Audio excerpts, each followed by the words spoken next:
everyone, welcome back to Immediate Movie Reactions. I'm here after watching Nirvana the band, the movie, the show. No, Nirvana the band, the show, the movie. This movie stars Matt Johnson and Jay McCarroll, and I'm not really sure how to describe this movie. It is two friends, Matt and Jay, that have a band, but kind of not a band because you never actually see them play much of anything, and they want to be famous. They want to play this specific venue in Toronto, and we start out as they are sort of, I guess, beginning their career together. They're best friends, and then 17 years later, it flashes forward. They're older. The job that they do showing the younger and the older versions of themselves is absolutely fantastic. And guess what? They never made it. They never became famous. Their band has never really gone anywhere, so Matt just continues to hash these schemes to get them famous. And in the course of that, they're going to jump off the CN Tower into the Sky Dome. Obviously, that doesn't work, where then Jay decides, okay, I need to get away from that. I need to grow up. I need to go on with my life. But then in the course of the schemes, they also invent a time machine, right? And it's very hot tub time machine. Like, it makes no freaking sense at all, but they do it because whatever, that's not the point of the movie. The point of the movie is friendship. And they end up going back to 2008, where unfortunately at that point, the jokes become just, let's reference and say things that are happening in 2008.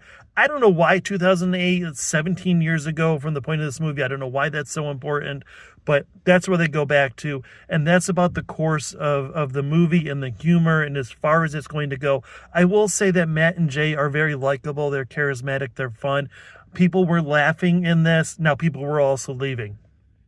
It's a difficult movie to watch. It's sort of a mockumentary, and that kind of breaks the movie, I think, in general, even though it won't work without it.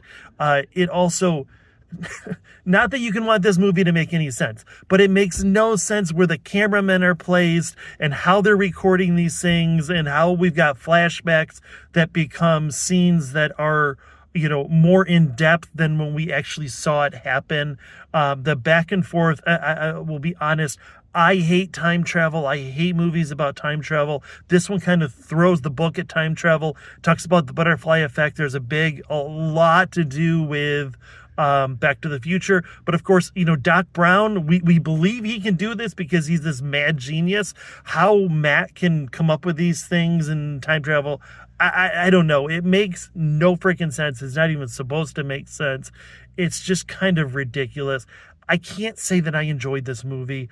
In fact, I was sitting there kind of hoping that my wife was going to say, why don't we just go home? We could go finish Power Man or watch something that we enjoy more.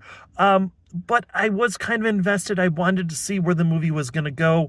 You can kind of figure it out that they're, spoiler alert, going to end up cycling around to back where they were, because this is, I said, a movie about friendship and about how you don't give up on your boys and all that sort of thing. I don't know. I don't think it's a great movie. I love that a movie like this can get released. I love that a movie like this can get made. It is different than anything else out there. It does do something a little bit different with time travel. There are some parts that I think are kind of funny. There are some very amusing bits in this.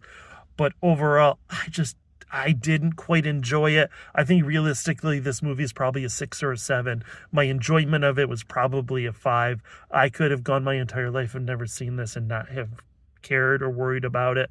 But anyways, there it is. I don't think you need to spend the money to go out and you know, see this at the theater. Watch it when it comes to streaming. Yeah, definitely. I think I'm going to finalize on a 6 on this movie just because of the likability of the two main characters. There we are. I appreciate you all. Please like, share, subscribe. I'll see you after the next movie.